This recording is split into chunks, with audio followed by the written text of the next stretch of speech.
Alhamdulillah rabbil alamin wassalatu wassalamu ala asyrofil anbiya'i wal mursalin wa ala alihi wa sahbihi ajmain amma ba'du. Yang kami hormati para abang, kasat, para perwira dan para ulama sekalian dan ketua IPU, kemudian ada para kepala pondok pesantren, jajaran Asia Tenggara. Mungkin sebagai warga baru di Asia Tenggara ini, izinkan saya secara pribadi untuk memperkenalkan diri. Nama kami Bramanti Agustiono. Saya lulusan Akademi Militer tahun 1999. Saya satu angkatan seperti dengan Pak Wanto Eko, Kapolres yang sebelumnya. Sama beliau juga pernah sama-sama PTIK, juga saya sama-sama dengan Pak Wanto Eko. Ada pun tugasan kami sebelum di pada Aceh dan sebelumnya di petang ini kami pernah bertugas di Kalimantan Tengah. Yang Tengah kami dari mulai jabatan sebagai kami, kemudian Kapolsek, dan mungkin menjadi kasat itu di Kalimantan Tengah dari tahun 2000 sampai dengan tahun 2008, kurang lebih 8 tahun di Kalimantan Tengah. Kemudian juga pendidikan di PTIK Jakarta selama 10 tahun dan ditempatkan kemudian di Polda Kalimantan Timur di Balikpapan.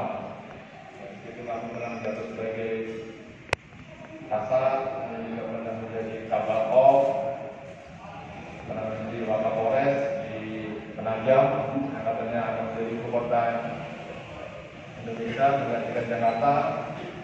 Juga pernah menjadi Wakapolres di Balikpapan, juga pernah di Direktorat di Polda, sampai akhir Polda Kabupaten. Kemudian ada juga kasat, ini kita kasat. Yang pertama ada kasat lantas, untuk lantas Pak Sugeng, beliau juga orang Jawa tapi istrinya orang asli sini, di Alas ya Pak Sugeng.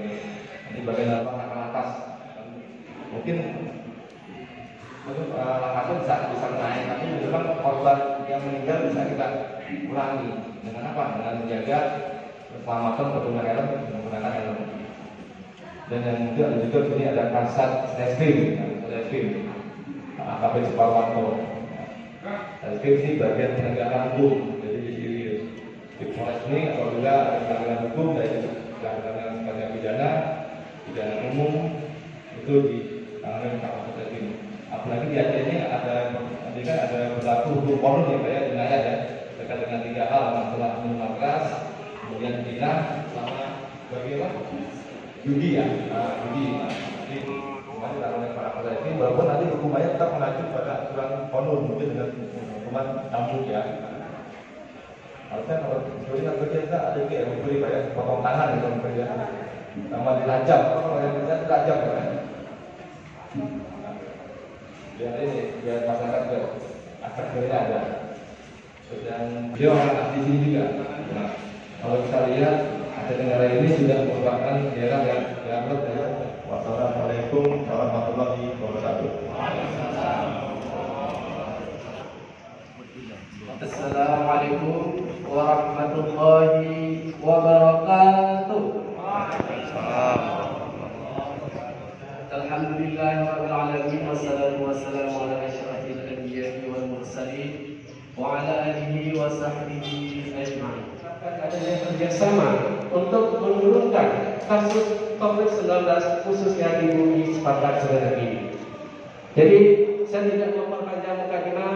Kami di sini hadir 2 orang dengan Bapak Kepala Bidang Pencegahan dan Pengendalian Penyakit Bapak Suprimanto SKM. Dalam hal ini kami persilakan untuk Bapak untuk memberikan presentasinya. Silakan.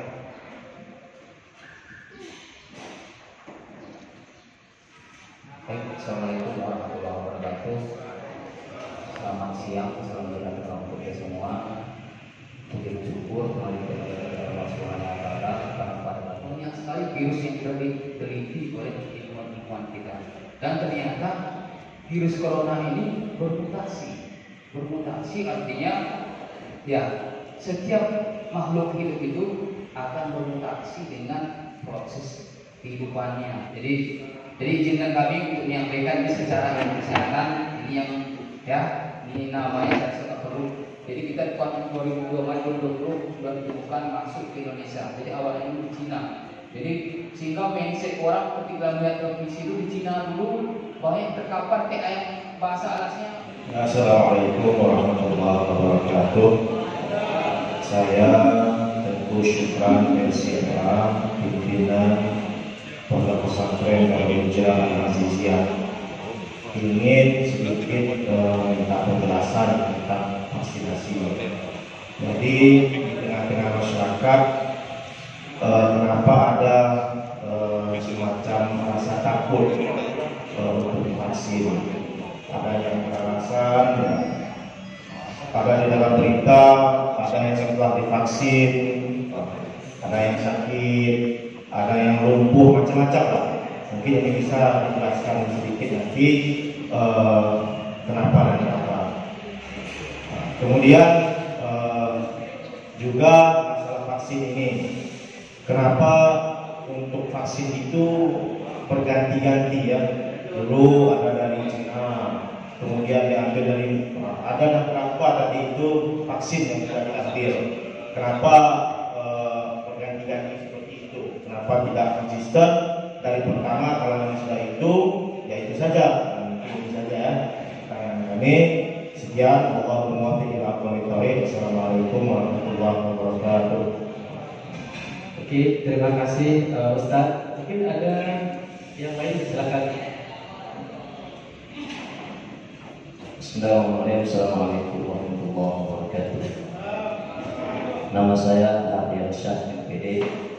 Kami perwakilan dari Dewan Dakwah Islamiyah Indonesia dan sekaligus saya adalah Ketua Al-Wasliyah Negara.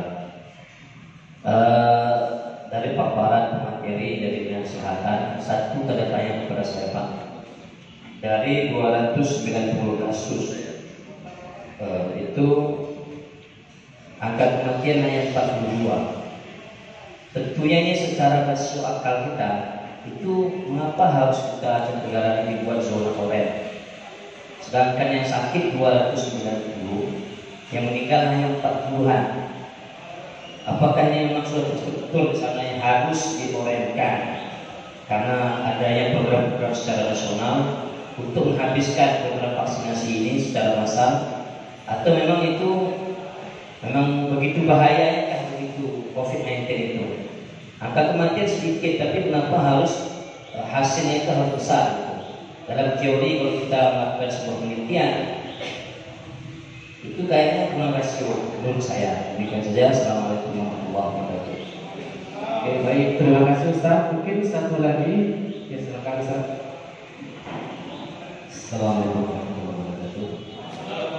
Nama saya Edi Susilo Sehari, utusan dari MPD Kabupaten Aceh Tenggara.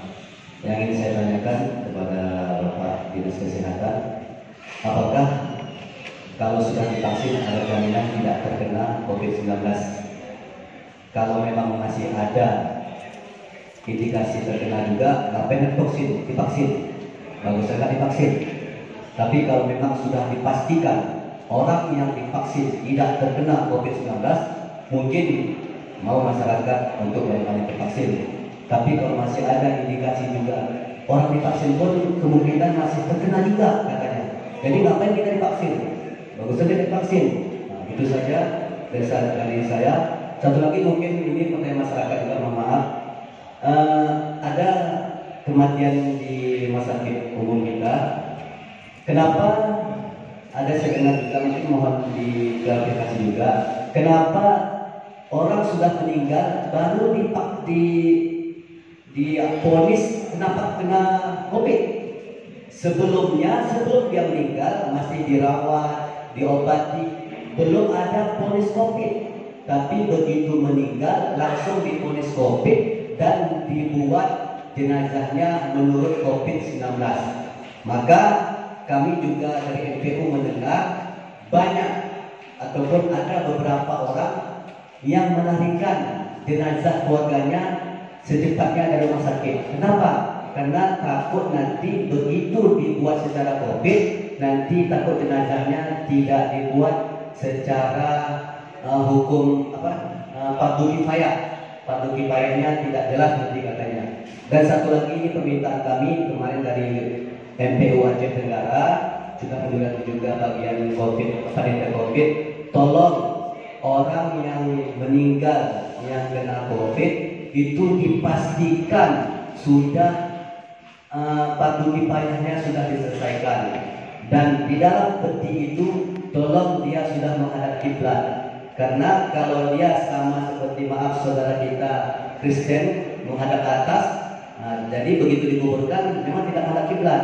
Kalau bisa begitu dia sudah meninggal, dikafani, dimandikan, dikafani, dan dia posisinya miring di dalam peti baru dikuburkan. Itu saja dari kami. Assalamualaikum warahmatullahi wabarakatuh.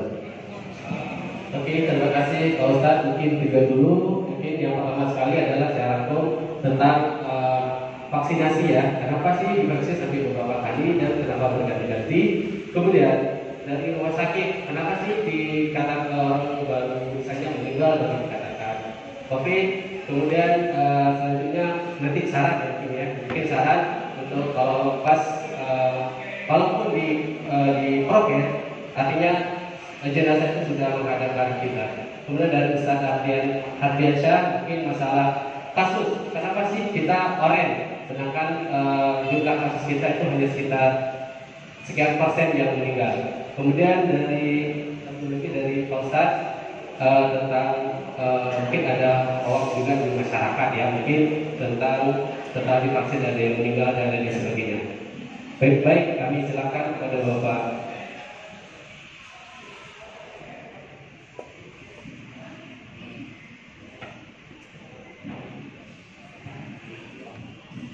Baik, terima kasih yang akan menjawab. Yang pertama menunjukkan ada ketakutan di masyarakat. Jadi memang berita hoaxnya besar sekali Pak. Jadi rupanya lebih rajin orang mengirim berita hoax itu daripada kalau vaksin sendiri, karena kami direpotkan pandemi harus bekerja menjadi vaksin dan lagi vaksin. Jadi sehingga sebetulnya kemarin lintas sektor yang membantu untuk memberikan informasi, sehingga ada unsur KPO, ada Satpol PP, itu semua bergerak untuk menangani pandemi ini. Jadi kesehatan itu fokus kepada bidang kesehatannya saja, karena sudah terlanjur mewabah. Jadi situasi darurat dan normal kan berbeda perencanaannya. Jadi selanjutnya itu yang kedua, kenapa vaksinnya berubah-ubah? Jadi kita itu tidak memakai satu vaksin supaya banyak pilihan. Dan ada beberapa vaksin yang belum teruji bisa untuk ibu hamil. Yang dulu AstraZeneca bisa untuk ibu hamil. Kalau yang Sinovac kan baru sekarang ya jadi untuk tahap pengembangan. Kan mereka begitu. Jadi apa kejadian evaluasi di lapangan bisa dilakukan. Jadi selanjutnya sebetulnya tidak usah takut Pak. Negara sudah menjamin siapa yang cacat dengan vaksin itu ada aturannya akan diganti dan dibayar oleh negara. Itu undang vaksin itu ada. Jadi memang informasi itu banyak Pak. Kalau informasi luar, maaf pakai masker kesalahan belum tahu itu. Yahudi, Nasrani, Majusi tidak pakai masker Islam. Apa kita tidak melihat TV televisi? Tapi bingung juga kan harus seperti itu. Jadi salah kita memang tidak ada kepada masker ini, tapi kita ikhtiar supaya Allah ridho, supaya kita terlindungi. Kan seperti itu. Kalau kekuatan kita tidak ada, ikhtiarnya hanya nilai kita di mata Allah. Apakah itu nilai ibadah atau nilai maksiat? Kan seperti itu. Secara ilmu kesehatan itu masker itu mampu. Jadi itu memang kebutuhan untuk dunia kesehatan luar biasa, Pak. Luar biasa. Saya rasa kalau saya menyampaikan berita itu kalau mungkin dari catatan Islam lagi. Waktu itu sampai seperti itu puasanya. Ada yang begitu suci langsung mati satu apa? Cuma itu sebetulnya bukan kejadian sekarang. Ada kejadian dulu diupload informasi berita supaya termindset di otak kita. Dan memang banyak sekali, memang pemerintah kita ini kan demokrasi, ada yang pro, ada yang kontra. Otomatis tidak bisa kita satukan semua pendapat, tetapi karena secara keilmuan itu maka itu yang kita ikut. Kalau mungkin ada yang penemuan baru waktu itu canggih, nggak perlu divaksin Pak, cukup tes tenaga satu TB ternyata kebar, kan itu yang kita pakai, kan secara ilmiahnya bisa teruji. Jadi seperti Pak sekarang jadi di negara kita pakai Sinovac. Kalau yang muslim yang khawatir, yang lain belum ada sertifikat halalnya, boleh dipakai masih mengandung tidak najis, boleh dipakai karena darurat. Tapi kalau Sinovac sudah mengeluarkan itu tidak ada unsur haramnya dan bisa dipakai. Sehingga masyarakat dan kedua kemudahan pemerintah karena seluruh dunia itu mencari vaksin. Bukan negara-negara maju mah intelijen itu mencari, bukan cuma sekedar tawar-tawar, nah, karena mereka ingin cepat pulih ketika masyarakat sudah mencari hal kondisi. Mereka tidak peduli dengan urusan COVID, mereka mau membangun negaranya. Tapi kita kan negara demokrasi, jadi banyak perdebatan dulu sebelum debat, baru kita kadang-kadang didebatkan dari awal itu juga yang kita pakai. Tapi banyak sekali energi kita habis untuk debat ini. Jadi saya karena ini ulama saya mungkin kita menyampaikan itu betul secara keilmuan. Jadi kalau secara isu mohon dibantu supaya itu bisa nanti dijelaskan kepada masyarakat. Ya itu Pak, sebenarnya yang penting. Dan kesehatan kami memang sudah 2 vaksin yang kami. Kesehatan dosis 1, 2 itu Sinovac, dosis ketiga Moderna. Karena risiko terpapar terhadap kesehatan masyarakat ini berbeda. Karena kami setiap hari menangani pasien. Dan jam kerja kami Pak, kadang-kadang maaf Pak, bawa ke jam 3 malam. Jadi mungkin imunitas dia bisa 5, walaupun kita ambil harus antibodinya sedikit kuat dengan itu. Dokter spesialis itu dengan satu pasien itu mungkin bisa 20 menit. Itu kalau satu pasien. Spesialis paru kita cuma 2 di sini. Kalau pas masuk 20 menit satu pasien dapat dia harus pakai APD Pak. Sudah habis. Bisa sianosis dia, bisa meninggal mas. Jadi bukan cuma masyarakat yang diwajibkan masker, terutama kami yang melayani pasien. Banyak dokter kita yang awal-awal COVID orang kesehatan enggak ini. Itu yang bisa. Kalau pasien itu sekali-kali. Ya, bilang hari-hari itu udah tua ya, udah nggak ada yang ahli kan gitu. Biasanya yang ahli itu kan yang sudah tua yang udah banyak pengalaman. Jadi seperti itu. Itu yang pertama. Selanjutnya tadi mungkin apa ya berapa ya. Jadi penentuan donasi itu ada pendukungnya apa? Jadi ada kriteria kasus berapa kasus yang bergerak. Kalau tidak ada kalau masyarakat kemudian dia ini. Kalau sudah masuk ke ruang pindah itu ruang khusus dengan COVID. Kalau sudah tidak ada COVID itu memang ruang isolasi untuk pasien COVID. Mungkin petugas kami lupa. Nanti kalau kami ingatkan kepada dia, mungkin seperti itu yang kami akan ingatkan bahwa prosedurnya harus dijelaskan dulu sebetulnya kepada keluarga pasien. Jadi kalau sudah masuk ruang pindah itu memang begitu. Atau dia sudah diambil laboratorium sebelumnya. Begitu masuk ini kan diambil. Setiap pasien masuk ke dalam itu diambil rapidnya. Jadi itu kewajiban prosedur di dunia kesehatan dari orang itu supaya dia ke sini, dalam tadi kecepatan ketemuan. Supaya dia tidak menjadi sumber penularan itu bisa. Mungkin petugasnya tidak menjelaskan bahwa yang masuk itu Pak kita ambil darah untuk periksa ini nanti hasilnya kita sampaikan. Mungkin itu yang kurang. Memang maaf karena kekurangan bicara orang kesehatan makanya uang itu jadi menyebar. Jadi begitu Pak ya. Dan masuk dalam hati insya Allah nanti akan disampaikan sebetulnya Pak untuk pemakaman rumah sakit sudah ada tugasnya di rumah sakit. Keluarga diberikan akses untuk ikut menjalankan sesuai dengan ajaran agama. Bahkan kalau keluarga mampu mempersuaikan, kita akan memberikan keluarga kayak kalau di lapangan. Tetapi syaratnya mereka harus memakai APD, alat pelindung diri, supaya kalau Indonesia supaya mereka tidak terinfeksi. Di kampung-kampung kalau memang ada yang mau dimandikan oleh keluarga sendiri atau petugas itu boleh, tetapi pakai standarnya, pakai APD dan pasien juga nanti setelah dikabari dibungkus dengan plastik supaya itu tidak dilakukan. Jadi mungkin komunikasi informasinya kurang juga. Mungkin kami harus lebih banyak bicara yang di Satgas ini nantinya supaya informasi ini sampai ke masyarakat.